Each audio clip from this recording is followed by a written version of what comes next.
এরকম জামাতের প্রত্যেক দিন আজকেও আমি শুনতেছিলাম আমাকে ফজু পাগলা বলতেছে একজন মৌলানা। আমার কথাটা বুঝেন, আমার বয়স ৭৮ বছর, আমি তাদের যে আমির শফিকুর রহমান সাহেবের চেয়ে 10 বছরের বড়। আমি কি একদিন বলছি ওনার নামটা? আপনি তো আবার এইটাকে খুব পজিটিভলি দেখলাম নিলেন, আপনার বিএনপি কর্মী সম্মেলনে বলেন যে আপনি তো এটা প্রাউড ফিল করছেন কারণ আপনার সেখানে একটা মাজার আছে। এটা তো নিছি, আমি না হয় প্রাউড। আমি যেহেতু এইসব নদীটা শুনেন, বড় স্রোতস্বিনী নদী, সাগরে কত মরা গরু বাসা যায়, এতে সাগরের কিছু হয় না তো, কিছু হয় না তো। আমার এই স্রোতস্বিনী নদীতে কে বাসা যাবো, কত মরা ছাগল গরু বাসা যাবো, তো কে আইলো গেল, আমি তো এগুলো মাইন্ড করি না। কিন্তু এদের সাথে আমার রাজনৈতিক যুদ্ধ তো হবে মৃত্যু পর্যন্ত। ওই যে আমি বলি, দেখা হবে আপনাদের সাথে আদর্শ নিয়ে। আপনারা মধ্যযুগীয় বর্বর আদর্শ জয়ী হবে না আমার আধুনিক রাজনীতি জয়ী হবে, আমার গণতন্ত্রের রাজনীতি, আমার মুক্তির রাজনীতি, মুক্তি সংগ্রামী, সেইটা আমি দেখব।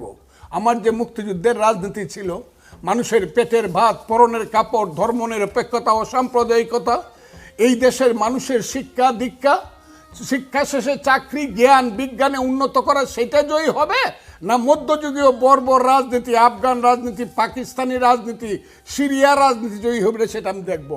ওই ফাইটটা তাদের সাথে আমার হোক না। ও তো প্রত্যেকদিন আমাকে গুলি করে মারবে। পাকিস্তান সিরিয়ার রাজনীতি কারা করছে দেশে? পাকিস্তানের রাজনীতি, সিরিয়ার রাজনীতি কারা করছে? আপনি কি জামাতে? এরা তো যায় একারে, ওতে যায় আফগানিস্তান পর্যন্ত যায় দেখবার লাগে, যে দেশে 1/3 লোক রাত্রের বেলা না খায় তাহে। কি বলেন আপনি? আমি তো ইসলাম ধর্ম শ্রেষ্ঠ ধর্ম, আমি যেহেতু ইসলাম মুসলমানের ঘরে, ইসলাম আমার জন্য শ্রেষ্ঠ ধর্ম। যে হিন্দুর ঘরে জন্মগ্রহণ করছে তার জন্য হিন্দু শ্রেষ্ঠ ধর্ম, আমার জন্য তো ইসলাম শ্রেষ্ঠ। আমি ইসলাম শ্রেষ্ঠ ধর্ম হিসাবেই বলতে চাই। আমি যখন নামাজ পড়তে যাব তখন প্রথমেই গিয়ে বলি আলহামদুলিল্লাহি রাব্বিল আলামিন। এর অর্থ হলো আমার খুদা হইল, আমার স্রষ্টা হইল বিশ্ব ব্রহ্মাণ্ডের মালিক। কই খুদা তো বলে না আলহামদুলিল্লাহি রাব্বিল মুসলিমিন। আমি তো সেইখানে আছি। আমি আমার ইসলামের কাছে যখন আমি যাব, ফজরের আজান পড়লে আসসালাতু খায়রুম মিনান নাওম, আমি আমার নামাজ পড়ব। আমি যখন মিলাদ হবে, মনটা যখন খারাপ থাকবে, আমার সবচেয়ে সুন্দর কবিতা হলো ইয়া নবী সালামু আলাইকা সালাওয়াতুল্লাহ আলাইকা। আমার যখন মন আরও খারাপ থাকে, আমি বছরে বছরে গেছি হেই হজরত খাজা বাবা মাইনুদ্দিন চিশতির দরবারে গেছে আজমির শরীফে, যিনি 1200 শতাব্দীতে এই ভারতবর্ষে প্রথম পৃথিবীরাজকে পরাজিত করে ইসলাম ধর্ম প্রতিষ্ঠা করেছিলেন। আমি মাসে মাসে সিলেটের সেই হজরত শাহজালাল শাহপরানের দরবারে যাই আমার মনের শান্তি পাওয়ার জন্য। আমি সেই ধর্মে বিশ্বাসী মানুষ যখন ধর্মে যাই। কিন্তু আবার যখন আমি একটা সম্মেলনে যাই, একটা জনসভায় যাই, পতাকাটা যখন আমি টানে টানে তুলি, আমার জীবনের শ্রেষ্ঠ কবিতা হলো আমার সোনার বাংলা, আমি তোমায় ভালোবাসি, চিরদিন তোমার আকাশ তোমার বাতাস আমার প্রাণে বাজায় বাসি। এই কবিতা আমি যখন ফাল্গুন মাস আসে ওয়াজ করে সারা রাত আমি বসে থাকি। আবার যখন বর্ষাকাল আসে, শাহ আব্দুল করিমের গান যখন হয়, আগে কি সুন্দর দিন কাটাইতাম, অথবা হাসন রাজার সেই হাসন রাজায় কয় আমি কারো নয় রে, আমি কারো নয়, আমি সেই গানে গিয়ে আমি তো বসে থাকি গিয়া সেই উকিল মুন্সি, আমি ডাকি তাসি তুমি ঘুমাইছো নাকি। আমি সেই রশিদ উদ্দিনের সেই গান, মানুষ তুইয়া ক্ষুদা বোঝো এই মন্ত্রণাকে দে, সেই গান শুনি। আমি তো জালালের গান শুনি, থাকতে ক্ষুদা প্রেম সুদা পান করো রে পাগলা মন, দিন গেলে দিন আর পাবে না ভাটা যদি লয় যৌবন থাকতে। আমি সেইটাও পছন্দ, এটা বাঙালির একটি সংস্কৃতি। আমি তো সেই কোরআন শরীফের সেই ফাবিয়ে আলা রাব্বিকুম তুকাজ্জিবান, পৃথিবীর শ্রেষ্ঠ কোরআন শরীফের সেই আল কোরআনের সেই সূরা আমি পড়ি, কত শান্তি। আবার সেই রবি ঠাকুরের সেই কবিতা পড়ি যে গগনে গরজে মেঘ ঘন বরষা, কুলে একা বসে আছি নাহি বরষা, রাশি রাশি ভাড়া ভাড়া ধান কাটা হলো সারা, বড় নদী খোড়ো ধারা খর পরশা, কাটিতে কাটিতে ধান এলো বরষা। আমি সেটাও করি। আমি খেলতে যাই, নাও দৌড়নি দেখি, নৌকা দৌড়, সবচেয়ে সুন্দর খেলা বাঙালি জাতির জন্য নদীতে, সবটাই করি আমি। আপনি সব বন্ধ করে দিতে চান? শিল্পকলাতে নাটক হইতে দিবেন না আপনি? তারা কি বলেছে ফজলু ভাই বন্ধ করে দিবে? তারা তো বলছে যে নারীকে ক্ষমতায়, একদম নারীদের ক্ষমতা। আসক মিস্টার শফিক আমার সামনে, নারীদের ক্ষমতা, নারীদেরকে 5 ঘন্টা কাজ করতে দিব। আমি চিনি উনাকে, ওনার বাড়ি সিলেটের কুলাউড়া, আমি কিন্তু ওনাকে চিনি। উনি সিলেটে, উনার কি নাম সুনাম আছে এটা আমি জানি, কিন্তু অত বড় কথা বলা ভালো না। নারীদের কি দিব, ক্লাস 5-এর বেশি পড়তে পারবে না, আমি এটা চাই না। কি আছে আপনার, করেন গিয়ে আপনি, আপনার মেয়েরা আপনি ক্লাস 5 পড়াইয়া আপনি বোরকা পরায় রাখেন। আমার মেয়েরা আমি সায়েন্টিস্ট বানাইমু, নাসা। আমার মেয়ে ওই ওয়াশিংটনে, আমার মেয়ে, আমার নিজের মেয়ে, নাম তার ইন্দিরা, সে আমার মেয়ে থাকে ওয়াশিংটনে, সে এখন বাংলাদেশে ওখানে বড় অ্যাটর্নি। আমি এই বিষয়টা নিয়ে আপনি আমাকে বাধা দিবেন কেন? না ফজলু ভাই, এই বিষয়টা নিয়ে আমি জামাতের একজনের সাথে কথা বলেছিলাম এবং তিনি বলেছে যে এরা মুনাফেক, মানে আপনি তাদের, এরা শুধু ভোট পাওয়ার জন্য কথা বলে যে আমাদেরকে ভোট দিলে আমরা শরিয়া আইন করবো। তো শরিয়া আইন কি গণতন্ত্রের মধ্যে পড়ে? এদেরকে চিনতে চিনতে কলজা পুড়িয়ে গেছে। আচ্ছা, এরা এই দেশে গত 5ই আগস্টের পর থেকে একটা সুন্দর একটা ব্যবস্থায় 120 দিনের মধ্যে একটা ইলেকশন হইতে পারতো, গণতন্ত্রের ট্রেনটা সুন্দরভাবে পার্লামেন্টে গিয়ে উঠতে পারতো। সেইটাকে এরা যেহেতু নিজেরা সমস্ত ক্ষমতা, টাকা পয়সা, ইসলামিক ব্যাংক, ইন্স্যুরেন্স কোম্পানির থেকে দরিয়া মানুষের সব দখল করছে, পাওয়ার দখল করছে, চিফ সেক্রেটারি দখল করছে, স্পেশাল সেক্রেটারি দখল করছে, ইউনিভার্সিটি দখল করছে। এই কারণে এরা ইলেকশন চায় না। তারা করতে পারলে আপনারা বিএনপি করতে পারলেন না কেন? কোনটা? এই যে বিএনপি কথাটা আমি পরে উত্তর দেব। আমি ফজলুর রহমান কথা বলতেছি, আমার সাথে কথা বলেন। মানে আপনি বলছেন যে সরকার জামাত চালাচ্ছে, বিএনপিও তো চাইলে চালাতে পারতো। বিএনপি তাহলে এই জায়গাগুলিতে গেল না কেন? ওই এই কথাগুলি তো বিএনপি আমাকে আউট করে দেবো। আমি তো কইছি এখানে 5ই আগস্টের 2টা রূপ। একটা রূপ হলো বিএনপির জমি, বিএনপি বীজ পুঁতছে, বিএনপি চারা তুলছে, বিএনপি ধান লাগাইছে, বিএনপি ধান হলুদ করছে, কাইটা দিছে ছেলেপেলেরা সহ সব মানুষ। এখন ছেলেপেলেরা আর জামাত বলে যে এটা আমরা কাটছি, কাজে আমাদের হবে। সমস্ত আন্দোলনের শক্তিটা তাই। এবং মিটিকুলার যে এটা কি বলছে প্ল্যানিং, ওই যে আমি তো ইংরেজি বুঝিও না ভালো, ইংলিশ শব্দ ডিজাইন, এইটার সঙ্গে হলো জামাত। আর এই ছেলেপেলেরা এরাও জামাত। এই যে এখন যারা এনসিপি করে এরাও জামাত, এবি পার্টি করে এরাও জামাত। একই অঙ্গে এত রূপ, সিনেমাটা দেখেন নাই? এদের একই অঙ্গে। এনসিপি তো আলাদা রাজনৈতিক দল ফজলু ভাই, তাদেরকে জামাত বলছেন। এনসিপি আলাদা রাজনৈতিক দল না? এনসিপির সব ছেলেরা জীবনে শিবির করে আসছে। ওইটা তো ছাত্রলীগ করেছে, আমি এমন দেখলাম। ছাত্রলীগের সঙ্গে মুনাফিকি করছে, ছাত্রলীগ করছে। ওই যে কালকেও ওই যে ছেলেটাই বলছে, ওই যে পঞ্চগড় থেকে ছেলেটা দাঁড়াবে, কি নামটা মনেও থাকে, সার্জিস আলম, সে বলছে না ছাত্রলীগ তো আমার জোর করে নিছিল, আমি গিয়ে ওখানে বসেছিলাম, আমার তো আসলে এই কালকে পরশু বলছে ছেলেটাই। আচ্ছা যাই হোক ফজলু ভাই, আমি ধরে নিচ্ছি মানে তর্ক বিতর্কের তো রাজনীতিতে জায়গা থাকে। কথাটা আপনি আমার কথাটা শুনেন। আপনি যে অভিযোগটা করছেন মানে এটা নিশ্চয়ই আপনার পারসেপশন, এটা তো তথ্য প্রমাণ দিয়ে নিশ্চয়ই প্রমাণ করা সম্ভব না। কোনটা? এই যে এনসিপিরও এটা জামাতেরই আরেকটা দল, মানে মানুষজন বলে হয়তো যে বি টিম, কিন্তু এটা তো প্রমাণ করা সম্ভব না। আমি তো বলি না, এটা আপনি তো মাত্র বললেন, আমি তো বলি না। আমি মানুষে বলে বলে আমি বলি, কিন্তু আমি এদের কর্মকাণ্ডে বলি। কি ধরনের কর্মকাণ্ড? যেমন কি ধরনের কর্মকাণ্ড? এরা হইলো জামাত হইলো ডাইরেক্টর, পিছন থেকে পড়ে দেয়, বলো বাংলা, বিহার, উড়িষ্যা। ওরা স্টেজে আনোয়ার হোসেনের মতো বলে বাংলা, বিহার, উড়িষ্যার মহান অধিপতি। আনোয়ার হোসেন যেমন সিরাজউদ্দৌলা না, এই ছেলেরাও নেতা না, এরা হইলো অভিনেতা। এবং 5ই আগস্টে এরা অভিনয় করছে জামাতের কথায়, পিছনে কিন্তু জামাত। কিন্তু তারা না থাকলে তো এই 5 আগস্ট হতো না। কোনটা? এই ছেলেপেলেরা না থাকলে।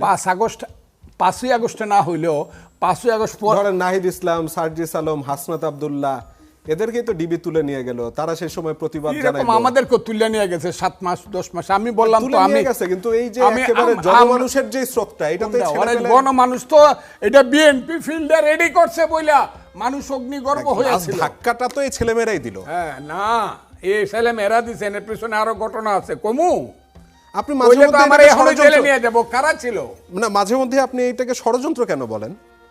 এই 5 আগস্টের ঘটনাকে ষড়যন্ত্র? না, আমি 5 আগস্টের ঘটনাকে ষড়যন্ত্র বলি না। আমি বলি 5 আগস্টের ঘটনা ছিল এক দফা এক দাবি, শেখ হাসিনা কবে যাবে। হ্যাঁ, গণতান্ত্রিক আন্দোলন, এখন সবাই আন্দোলন করেছে, সবাই একসাথে মিলে আছে। এখন যারা বলে যে আমরা কি শুধু একটা ইলেকশন করার জন্য করছি, আমাদের এই কি করতে হইব, সনদ করতে হইব, অনুরোধ করতে হইব, আমাদেরকে এই দিতে হইব, 7টা বিয়া করায় দিতে হইব, আমাদেরকে পিআর দিতে হবে, না হলে আমরা মানি না। এখন আবার বলতেছে বিরোধী দলে উপপ্রধানমন্ত্রী দিতে হবে। এইগুলা যারা বলে আমি তাদেরকে বলি যে তাদের মনে ভিন্ন কথা ছিল। ফজলু ভাই, সংস্কার তো এবং যারা চাইতেই পারে, বলছে সংস্কার চাইতে পারে না, আচ্ছা, এটা তো আপনি ভালো বলেন তো কিছু। দেখি এত বড় একটা প্রতিষ্ঠানে বসে তারা বলছে কিনা যে যারা 71 সনে অস্ত্র হাতে যুদ্ধ করছিল তারা আল্লাহর কাছে মাপ চাও। এরপরেই তো আমি বলছি এই আলবদর রাজাকারের বাচ্চারা, কে এর আগে বলেছিল তো আমি এটা? বলি নাই। এদের ছাত্র দলের ছাত্র শিবিরের যে জেনারেল সেক্রেটারি সে পত্রিকা লেখছে আর সব যাই সমর্থন হোক, করছে। আমি শুনিনি। হ্যাঁ বলে নাই। না, আমি শুনিনি আর কি, আমার তাহলে শোনা হয়নি। যারা অস্ত্র হাতে যুদ্ধ করছিল 71 সনে তারা আল্লাহর কাছে মাপ চাও। ফজলু ভাই, এমনও তো হতে পারে ওই যে তারও একটা ছোট অংশ কোট করেছে, আপনার যেমন ছোট অংশ কোট না করে না আপনাকে না মিস কোট করে। না না না, এটা মানে এখন তো এই ফটো কার্ডে আমি আর ভরসাই রাখি না। না না না না। আচ্ছা আচ্ছা ফজলু ভাই, আমি জামাত মুক্তিযুদ্ধে বিশ্বাস করা তো দূরের কথা, মুক্তিযুদ্ধ যে একটা হয়েছিল সেটাও স্বীকার করে না এবং এরা বললে বলে একটা গন্ডগোল হয়েছিল, বাইরে একটা ঝগড়া হয়েছিল। এই ঝগড়াটা এখন তো আর জামাত ইসলাম সেটা বলে না, এখন তো বলে যে এখন 71 তো কে আমরা ফজলুর স্বীকার করি। রহমানদের মতো মানুষ জীবিত আছে বলে বলে না। যখন বলছিল তখন কিন্তু উত্তাল সমুদ্রের ঢেউ এসে পড়ছিল, তখন এই বাম হাতের আঙ্গুলটা তুলে এই রাজাকারের বাচ্চারা মুক্তিযুদ্ধ কিন্তু আছে, ছিল, এখনো জীবিত আছি, এরপরে থামছে। এখন মুক্তিযুদ্ধের হাজার হাজার লোক দাঁড়াইছে, আমরা মুক্তিযোদ্ধা ছিলাম। উনাদেরকে যে মিটিং করতে দেয় 6 লাখ লোক হইলে 30 লাখ কয়, আমাদেরকে ইউনূস সাহেব মুক্তিযোদ্ধা যারা, আমরা যারা মুক্তিযোদ্ধা এটা কইলে আবার বিএনপি তুমি আমাদেরকে কাকে বলো, মুক্তিযোদ্ধাদেরকে বলো, তারা একটা মিটিং করুক মুক্তিযোদ্ধা এবং তাদের প্রজন্ম, আপনি দেখেন কত লোক হয় বাংলাদেশে। এটা হাসিনা মাসিনা না। আচ্ছা, এখন আমি আপনার ওই দিনেরই ইন্টারভিউতে শুনছিলাম, আপনি অবশ্য পরে প্রশ্নের উত্তর দেন, আপনি বলছিলেন যে 32 নম্বরে বঙ্গবন্ধুর শেখ মুজিবুর রহমানের বাড়িটি থাকা উচিত হয়নি, এরকম বোধহয় কিছু একটা মন্তব্য করেছিলেন। এটা নিয়ে পরে দেখলাম বিভিন্ন ফটো কার্ড, একটু পরিষ্কার করবেন আসলে কি বোঝাতে চাইছেন? আমি বলছি লোকটা খুব খারাপ। আচ্ছা, একটু পরিষ্কার যদি এই করতেন। লোকটা জন্মগ্রহণ করছিল বলে আমরা যে পাকিস্তানিরা, আমাদের কত বড় ভাই ছিল, দাদা ভাই ছিল পাকিস্তানিরা, পাঞ্জাবিরা আমাদের দেশে আসতো, আমার দেশের সচিবালয়ের সেক্রেটারি থাকতো পাঞ্জাবি, এডিশনাল সেক্রেটারি থাকতো পাঞ্জাবি, জয়েন্ট সেক্রেটারি পাঞ্জাবি, আমার দেশের সমস্ত কল কারখানা থাকতো আদমজি, ইস্পাহানি, দাউদ, বাউনি, বাইশ পরিবারের, তারা সব হলো পাকিস্তানি। আমরা তাদের কল কারখানায় লেবার হিসাবে গিয়ে হাত জোর করে দাঁড়ায় কইতাম, হুজুর আমার একটা চাকরি দেন, আমার ছেলে পেলে না খায় মরে 2টা লাথি দিত। আমার ছেলেরা মেজর হইলে সেনাবাহিনীতে এমনি বলতো, যায় এতে বাঙালির ছেলে আবার মেজরের উপরে কি। এখন যে বাঙালির ছেলে হাজারে হাজারে general, lieutenant general, major general, brigadier general, colonel হয়, তো শেখ মুজিবুর রহমান যে এই লোকটা কত খারাপ, এই লোকটাই তো 6 দফা দিছে, 66 সনে দিয়া কইছে ওরা খায়, ওরা হলো 94% সেনাবাহিনী, আমরা হইলাম 6%। ওরা নিয়ে যায় সব আমার পাটের টাকা ইসলামাবাদ গড়ে তুলে, আর আমি না খায়া মরি। শেখ মুজিবুর রহমানও তো 6 দফা দিয়ে এই কথা শিখাইছে এবং বলছে না না তোমাদেরকে সব দিব না, 2টা ব্যাংক থাকবে, একটা পূর্ব বাংলার ব্যাংক আর একটা পাকিস্তানের ব্যাংক, টাকার হিসাব থাকবে, তুমি আমার কাছ থেকে কত নিলা আর কত দিলা। এগুলো কয়ে খারাপ কাজ করছে না, এই খারাপ কাজ করছে বলেই তো এই যে বাঙালির ছেলেরা কত মেয়েরারে বিয়ে করতো এইসব পাকিস্তানিরা। আমি কিশোরগঞ্জে মেট্রিক পাস করে ভর্তি হয়েছি, 5 বছরে 3 জন আইসে এইচডিউ পাঞ্জাবি, কত সুন্দর সুন্দর পুরুষ দেখতাম, আমাদের বোনদেরকে বিয়া দিলে বাগনা বাগনি কত সুন্দর হইতো। শেখ মুজিবুর রহমান তো এই কাজটা খারাপ করছে, এটা ভাঙিয়ে দিছে। সে কেন শিখাইলো তুমি কে আমি কে, বাঙালি বাঙালি না শিখাইলি তো, এই কারণে তো তার বাড়ি আমরা ভাঙিয়ে ফেলবো, এই কারণেই তার বাড়ি আমরা, এই কারণেই লোকটা খুব খারাপ। তার বিরুদ্ধে একটা বড় অভিযোগ বাকশাল গঠন নিয়ে, এইটা আমি উত্তর দিব না। এইটা যারা আওয়ামী লীগ করে তারা উত্তর দিবে, তারা বাকশাল কেন করছিল। শেখ মুজিবুর রহমান হ্যাঁ অপরাধ, আমি ধরলাম বাকশাল করে অপরাধ করছে, 72-এর 12ই জানুয়ারি প্রধান, তারপর থেকেই সে ভুল করছে, কিন্তু 25শে মার্চ পর্যন্ত কি সে ভুল করছে? উনি ভুল করছে। মুক্তিযুদ্ধের সময়টা ধরলাম উনি ছিলেন না, কিন্তু স্বাধীনতার সংগ্রাম যে 66 সন থেকে 71 সনের 25শে মার্চ পর্যন্ত এটার নেতা কে ছিলেন? আপনাকে ফাইনাল খেলা পর্যন্ত একটা লোকে গোল করে আপনাকে ফাইনালে তুলে দিলে উনি ছিলেন না, অসুস্থ ছিলেন, খেলায় উঠে নাই, তাকে ছোট করা হয়েছে। শেখ হাসিনারা তাদের নিজেদের স্বার্থে তাকে ব্যবহার করছে, এটা আমার মনে হয়। মুক্তিযুদ্ধকে, এটা তো আমি কই, মুক্তিযুদ্ধকে তারা ব্যবহার করছে, শেখ মুজিব বঙ্গবন্ধুকে তারা ব্যবহার করছে তাদের নিজের স্বার্থে, এটা ঠিক আছে, এটা তো আমি অস্বীকার করি না। এই যে জয় বাংলা স্লোগানটা তো আমি মুক্তিযুদ্ধের সময় দিতাম, যে ছেলেটা গুলি খাইয়া মারা গেছে, গুলিটা খাইই কইছে জয় বাংলা কইয়া মারা গেছে, পাঞ্জাবিরা পিটাইছে আর ছেলে মুক্তিযোদ্ধা কইছে জয় বাংলা। পাকিস্তান জিন্দাবাদ বলো, নেহি বলেগা জয় বাংলা। এখন যে আমি মুক্তিযোদ্ধা জয় বাংলা স্লোগান দেই না কেন, দেই না এই কারণে এই স্লোগানটাকে আওয়ামী লীগ কুক্ষিগত করছে, তাদের স্বার্থে ব্যবহার করছে, এই কারণে দেই না। এইসব কথা কইলে ভুল বুঝলে তো আমার কিছু করার নাই। কিন্তু জয় বাংলা স্লোগানটা তো প্রধান স্লোগান ছিল মুক্তিযুদ্ধের সময়। এখন আমরা দেই না যেহেতু আওয়ামী লীগ এটাকে ক্যাশ করছে, ঠিক আছে, আমরা দেই না। অনেকেই বলে যে আওয়ামী লীগকে ছাড়া নির্বাচন হলে, যেটা ফেব্রুয়ারিতে হতে যাচ্ছে, সেটা ইনক্লুসিভ মানে অংশগ্রহণমূলক হবে না। আপনার কি মনে হয় যে আওয়ামী লীগ এত মানুষের, হাজারের উপর মানুষের, মানে 1400 মানুষের গণহত্যার দায় নিয়ে এই দলটার নির্বাচন করবার মতন কোনো মরাল গ্রাউন্ড আছে? আর না, আওয়ামী লীগ ডাক দেখ না, সবাই মিললে আসেন আসেন আপনারা আইসা ইলেকশন করেন। এই যে বড় বড় লোকগুলা কথা কয় লন্ডন থেকে, যে মন্ত্রীরা, আমি কিছু একদম চড়াইয়া দাঁত ফালাই দেব। ওই আওয়ামী লীগের মন্ত্রীদের কথা বলছে? হ্যাঁ, কথা বলে না, অনেকগুলা কালো মুখের অনেকগুলা কথা, ওদের মুখে তো কালি, একদম চড়াইয়া দাঁত ফালাই দেব। এগুলো সব আমার জুনিয়র, এগুলো আমার কর্মী ছিল সব। এই যে যারা বড় বড় কথা বলে, এদেরকে বলেন তো আয় দেখি, দাঁড়া আইসা তো বরিশাল থেকে, না হয় পিরোজপুর থেকে, না হয় কিশোরগঞ্জ থেকে, দাঁড়া আইসা দেখি তোরা তো মন্ত্রী আছিলে। এরা মাঠেই যাইবার সাহস পাবে না আওয়ামী লীগ। আপনি কি আমার, এরা মাঠে যাওয়ার সাহস পাবে না। এইখানে ইলেকশন যে যে বেই করুক, 80% সিট বিএনপি পাবে। বিএনপির অনেক দুর্নাম হয়েছে গত 15 মাসে, সান্দা বুন্দা, এবং এই দুর্নামটা করছে জামাতে ইসলাম। মনে করছে বিএনপির যদি আওয়ামী লীগ তারাইছি, বিএনপি যদি দুর্নাম করে তারাইতে পারি, তাহলে আমরাই তো জামাই সাজ্জা পাগড়ি মাথায় দিয়ে বসে যাবো। আরে বাবা রে, পাগড়ি মাথায় দেওয়ার যোগ্যতা লাগবে না। বাঙালি জাতি, বাংলাদেশ নাম যদি থাকে, জামাত জীবনে আল্লাহর রহমতে কোনোদিন ক্ষমতা যাবে না, আপনি লেখা রাখেন, কোনোদিন না। আর যদি ফজলুর রহমানের মতো একটা মানুষ জীবিত, তাইলে কয়টা আসন পাইতে পারে জামাত? আপনার হাইপোথিসিস কি বলে? এটা লেখা জামাত রাখেন। একা ইলেকশন করলে 10টার কম সিট পাবে। এই সামনের 300টার মধ্যে 10টার কম? আমার তো মনে হয় অনেক বেশি পাবে ফজলু ভাই। আপনার মনে হোক, আমার এটা মনে হয়। এই যে ছাত্র সংসদ সবগুলি তো জামাতের, মানে শিবিরের ছেলেপেলে। হ্যাঁ, এটা যদি নীলক্ষেতে যদি ভোটার লিস্ট ছাপা, এটা তারেক রহমান সাহেব, এটা তো প্রমাণ করা সম্ভব না। আচ্ছা, প্রমাণ করতে পারেনি, কিন্তু মানুষ জানে যে নীলক্ষেতে ভোটার। এইটা তো এই ফজলু ভাই আপনার হাইপোথিসিস, মানে আপনি ধারণা করে বলতেছেন। আচ্ছা, কইলাম আমি ধারণা করলেন আর কি। আমি দেখবো তো আগামী বছরের পরের বছর শিবির থাকে কিনা ডাকসুতে, আমি দেখবো তো, যদি রাজনীতি করি দেখবো তো। এগুলো তো চক্রান্তমূলক। ছাত্রলীগের ভিতরে ঢুকে ছেলেরা হ্যামলেট, শিবিরের ছেলেরা এটাকে শিবির লীগ বানাইছে, বানায় এরাই মানুষকে পিটাইছে হেলমেট মাথার দিয়া, আর কইছে ছাত্রলীগ। আবার যখন ছাত্রলীগকে লাথি দিয়ে বিদায় করে বলছে আমরা তো হইলাম নারায়ে তাকবীর আল্লাহু আকবার, আমরা তো হইলাম শিবির, তো মুনাফিক।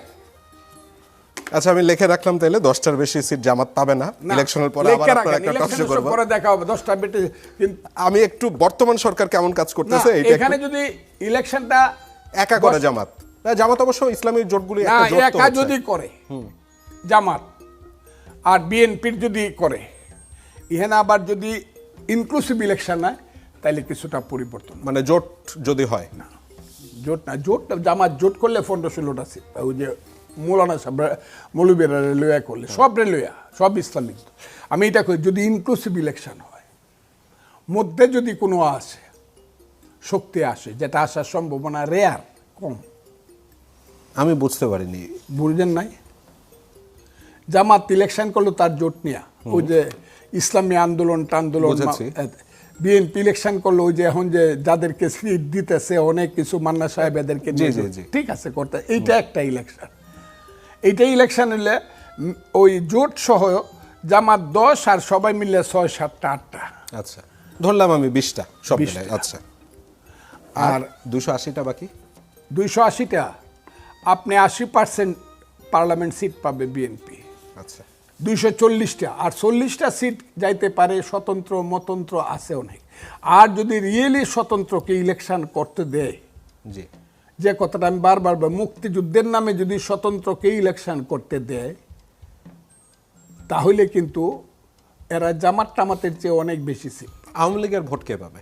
আওয়ামী লীগ না, আওয়ামী লীগ আইলে ভোট না, পাবে। আওয়ামী লীগের তো 20% একটা তাদের ভোটার আছে না, 10-15%। আমি বললাম তো মুক্তিযুদ্ধের নামে যদি কোনো ধরেন একজন মুক্তিযোদ্ধা বা মুক্তিযুদ্ধের পক্ষের লোক ভালো মানুষ যে স্বতন্ত্র হয়ে দাঁড়ালো, আচ্ছা, স্বতন্ত্র বুঝেছি, হয়ে পরিষ্কার, দাঁড়াইলো, পরিষ্কার।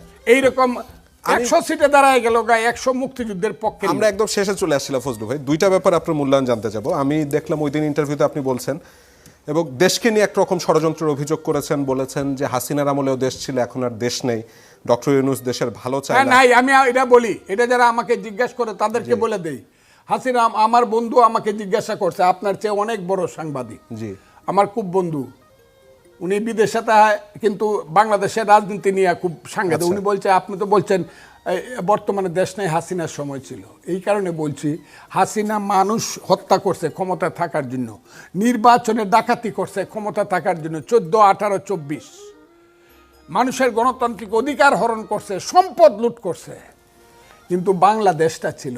এখন কিছুই নেই, বাংলাদেশটা নাই। কেন নাই? এই কয়েকদিন আগে একটা চুক্তি হয়েছে, যেদিন হাসিনার ফাঁসির আদেশ হয়েছে, চিটং পোর্টের হয়েছে না? হাসিনার চুক্তি যদি করতো, সেন্ট মার্টিন দ্বীপ যদি দিত, করিডোর যদি দিত, থাকতো কিনা আমি জানি না, কিন্তু এত তাড়াতাড়ি যাইতো বলে আমার মনে হয়। সেন্ট মার্টিন তো কাউকে দেয়া হয় নাই, সেন্ট মার্টিন দেওয়া হয় না, জানতো দেখি করিডোর তো আপনি দেওয়া হয়নি। জান দেখি আইন যাই যাবে, এখন উঠবো আমি। এটা তো আপনাকে পরিবেশের আমি কারণে আমি ফজলু ভাই, সবকিছু আপনাকে যদি 50,000 টাকা রাজনীতিতে দিব, এখন বিমানের টিকিট কাটেন, আপনাকে আমি দেখাই যদি এটা পারেন। পরিবেশের কারণে বন্ধ আছে, কিন্তু যাইতে পারবে। কতদিন? আমি কেন 15 মাস যাবত সেন্ট মার্টিনে যাইতে পারি না? আমি নিজে রিট করছি। রিটে যিনি সিনিয়র বেঞ্চ, যিনি লর্ডশিপ, উনি বলছেন সরি মিস্টার রহমান। না, গেল বছরে কিন্তু জানুয়ারিতে যাওয়া গেছে সেন্ট মার্টিনে, মানে এই ডিসেম্বরে যাওয়া যায়, ডিসেম্বর জানুয়ারিতে যাওয়া যায় কোন গেল সেন্ট মার্টিনে, এই 25 সালে যাওয়া গেলে গেছে। আপনি যাইতে পারেন, আপনাকে লয়ে গেছে হয়তো বা, কিন্তু আমি গেলে না, না, tourist আমি যেতে গেলে পারে। বিশাল হয়ে যাওয়ার লাগে। এগুলা কোয়েন না। না, ফজলু ভাই, যাওয়া যায়, যাওয়া যায়। জাহাজটা এখনো ওপেন করেনি, আবার আচ্ছা, খুলে দিবে 2 মাসের কেন জন্য দেশ খোলা নেন থাকে। বলতে প্রত্যেকদিন আলাপ হয় কিনা? এখনো যাওয়া যায়, রাতে থাকা যাবে না আর কি। গলা কাটতে দিব, প্রতিদিন আলাপ হয় কিনা? প্রতিদিন আলাপ হয় কিনা? যে ওই যে ওই দিক দিয়ে কেসি দিয়ে কাটে দিব শুভপুর ব্রিজ পর্যন্ত, এটাই আমেরিকার আচ্ছা, জন্য। ফজলু ভাই, আপনি আরেকটা মন্তব্য করেছিলেন যে বিদেশিরা এসে দেশ চালায়, তারা সংবিধান করে, সনদ করে, কাদের কথা বলছিলেন এটা? এটা আমি আলী রিয়াজদের কথা বলছি, আমি খলিল সাহেবদের কথা বলছি, আলী রিয়াজদের কথা বলছি। এরা বাংলাদেশে জন্মগ্রহণ করে 40 বছর যাবত বিদেশে থাকে, এখন আমেরিকার নাগরিক। আসলে ওরা ওখানেরই নাগরিক। আমার দেশে ওদের কি, ওরা তো পার্টিসিপেশনও করবে না ইলেকশনে, একটা মিছিল তাদের এক্সপার্ট অপিনিয়ন হয়তো ইউনূস সাহেব জানতে চেয়েছেন। ওদেরকে ফরাইতে পারবো 30 বছর। আমিও পলিটিক্যাল সায়েন্সের লোক, আমিও সিনিয়র অ্যাডভোকেট। আমার অন্তত 500 শিষ্য আছে, এদেরকে পড়াইতে পারে। আমার 500 শিষ্য আছে ফজলু চুন্নু, এরা সব ফার্স্ট ক্লাস ফার্স্ট, আইনের ওতে first class second, Rajshahi university, Chittagong university. তাহলে তাদেরকে নিয়োগ দেয়া হলো কেন? মানে ইউনূস সাহেব তাদেরকে নিয়োগ দিলেন কেন? এখানে ও যেহেতু তাদের অফিসটা এখানে বসে রয়েছে, এরাই তো এই দেশটা চালায়। কি অফিস? তাদের অফিস, কোন অফিসের কথা? বিদেশিদের অফিস, এরাই চালায় দেশ। কইলে তো আমরা মেরে ফেলবো, আপনি তো আমরা মারার ব্যবস্থা করতেছেন। আমি কিন্তু কয়ে গেলাম ইঙ্গিতে, এরার অফিসে তো বৈশা দেশটা চালায়। এখন আমরা কারা? ইউনূস সাহেব বাকে কে দেশ চালায়? দেশ চালাইলে এই ছেলেরা এইসব কথা বলতে পারে, এত অসভ্য হইতে পারে? আমার নেক্সট জেনারেশন এত অসভ্য হইতে পারে আমার সন্তান? আমি কিছুই বলবো না, এই ছেলে বলছ কি এইগুলা? দেশ তো শেষ হয়ে গেছে। কি বলেন আপনি? আমি কিছুই চাই না, কিন্তু একটা জিনিস চাই, বাংলাদেশটা থাকুক এবং বাংলাদেশটা সভ্যভাবে থাকুক, মানুষ জানুক যেটা মুক্তিযুদ্ধ করে 71 সনে একটা সভ্য মানুষের দেশ ছিল। এটা নাই। আপনাকে অসংখ্য ধন্যবাদ, আজকে আমাদেরকে অনেকক্ষণ সময় দিলেন। আরো কথা বলতে পারলে ভালো লাগতো, এবং আবারও ইলেকশনের পরে নিশ্চয়ই কথা হবে, বা ইলেকশনের আগে পরে করে একসময়। আমি এইভাবেই কথা বলে জি, আমি জানি এইভাবেই কথা বলে আমার খেয়াল আছে। আমি এই জন্যই বললাম যে 2022 সালে যখন কেউ কথা বলতে সাহস পেত না, সেই সময় আমি, মানে একমাত্র আপনি ছিলেন যে আমার শোতে এসে বলে গিয়েছিলেন। প্রিয় দর্শক, আসসালামু আলাইকুম, সবাইকে আজকের ভিডিওতে স্বাগতম। তো আজকের ভিডিওটি দেখলেন, ফজলুর রহমানের বক্তব্যগুলি শুনলেন। আজকের ভিডিওটি দেখে আপনার মূল্যবান মতামত অবশ্যই কমেন্ট বক্সে জানাবেন। ভিডিওটি একটি টক শো ছিল, সেখানে ফজলুর রহমান কথা বলতেন। ফজলুর রহমানের কথাগুলি কতটা যৌক্তিক ছিল সেটি অবশ্যই কমেন্ট বক্সে জানাবেন। প্রিয় দর্শক, আমাদের এই বাংলাদেশের রাজনীতিটাকে ভালো করতে হলে ভালো মানুষদেরকে রাজনীতিতে আনতে হবে। ভালো মানুষদেরকে রাজনীতিতে যদি আমরা আনতে পারি তাহলে কিন্তু আমরা পরবর্তী প্রজন্মকে একটি সুন্দর দেশ উপহার দিতে পারবো। এখন পরবর্তী প্রজন্ম বলতে আমাদের ছেলে মেয়ে আছে, নাতি নাতকুর যারা আছে, তো এইসব আমাদের পরবর্তী প্রজন্মকে যদি আমরা চাই যে তারা বাংলাদেশে ভালোভাবে বাঁচুক, বাংলাদেশের একটি ভালো রাজনীতি তারা করুক এবং সকল প্রকার অপরাধীদেরকে রুখে দিক। প্রিয় দর্শক, দেখেন বর্তমান রাজনীতির ভিতরে যারা রাজনীতি করে এরকম মানুষরাই কিন্তু বেশি অপরাধী বর্তমানে। আপনি দেখবেন যে একটু ক্ষমতা থাকলে সেই কিন্তু অপরাধের জড়িয়ে পড়তেছে। তো এরকম মানুষদেরকে একদমই সাপোর্ট করা যাবে না, একদমই তাদের পিছনে হাঁটা যাবে না। হয়তোবা তারা কয়েকটি ছেলেবেলে কিংবা কয়েকটি মানুষ নিয়ে তারা ঘুরবে ফিরবে, যেমন গাঁজাখোর বাবাখোর এইসব পোলাপাইন নিয়ে ঘুরবে ফিরবে, তারপর এদেরকে একটু গাঁজা দিলে এরা সারাদিন পিছন পিছন ঘুরবে কুকুরের মতো।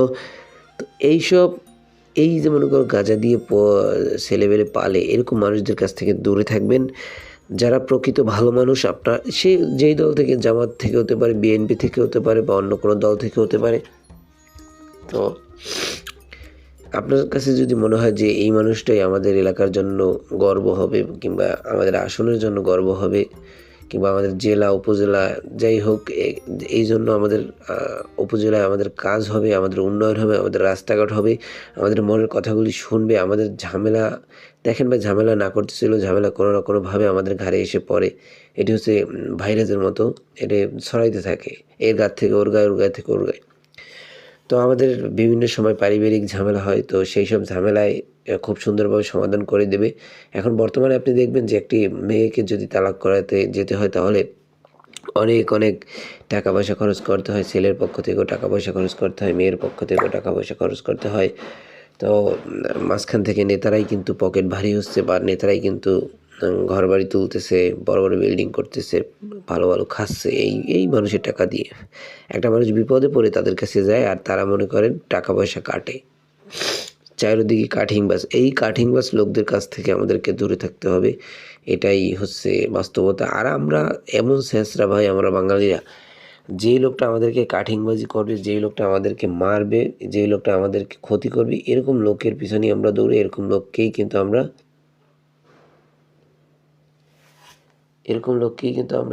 দিয়ে থাকি। প্রিয় দর্শক, আপনার কাছে কি মনে হয় যে আজকের কথাগুলি কতটা যৌক্তিক ছিল? অবশ্যই কমেন্ট বক্সে জানাবেন। আপনার মূল্যবান মতামত যদি কমেন্ট বক্সে জানান তাহলে কিন্তু আপনি অবশ্যই